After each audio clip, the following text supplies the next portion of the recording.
Hello hi YouTube దగ్గరికి అయితే వచ్చేసిన అన్నట్టు చెప్పడం మర్చిపోయినా. ఈరోజు గురు పౌర్ణమి కదా, గురు పౌర్ణమి శుభాకాంక్షలు అందరికీ. మన కదా పెద్దగా అయిపోయింది కదా.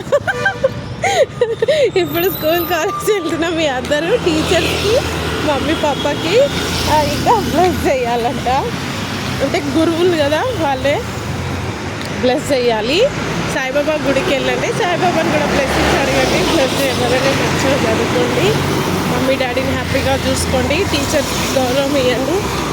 ఓకే, అయితే ఇక ఉరుకుల పరుగుల జీవితాన్ని అయితే చెప్పలేం, కానీ ఉన్నది ఈరోజు మందే, రేపటి మనకు తెలీదు. రేపటిది రేపే నేనైతే ఇలాగే అనుకుంటాను. ఈరోజు మంచిగా చేసేసేయాలి, మంచిగా వండి నా పిల్లలకి నా చేతనే నేనే వేడిగా తినిపించాలి. తినిపిస్తుంటే బ్యాక్ పెయిన్ ఎంత వస్తుందో తెలుసా ఫ్రెండ్స్. నాకు పిల్లలు ముగ్గురికి రోజు అన్నం తినిపించే వరకు ఖచ్చితంగా 1 గంట అవుతుంది. అసలు ఎంత అన్నం తింటారో తెలుసా. అమ్మో, వాళ్ళ పిల్లలకి కాళ్ళనే ఆమె దిష్టి పెడుతుంది అనుకోకండి. దిష్టి కాదు, అంటే నేను పొద్దున్న నుంచి సరిగ్గా ఉన్నాను కదా, తింటారు ఏదో ఆకలికి అట్లా. నా వంట అంటే నా ఫ్యామిలీకే ఇష్టం. మమ్మీ దగ్గర, అత్తే వాళ్ళ దగ్గర, ఎక్కడ నేను వంట చేస్తాను అక్కడ నా ఫ్యాన్స్ అయిపోవాల్సిందే.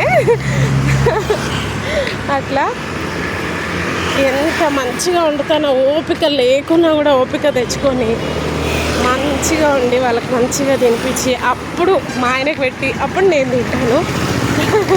ఇది కథ. ఇక ఇప్పుడు వెళ్ళి అనుకుంటున్నా, వెళ్ళగానే ఫస్ట్ కాలు కడుక్కొని లోపలికి వెళ్తాను.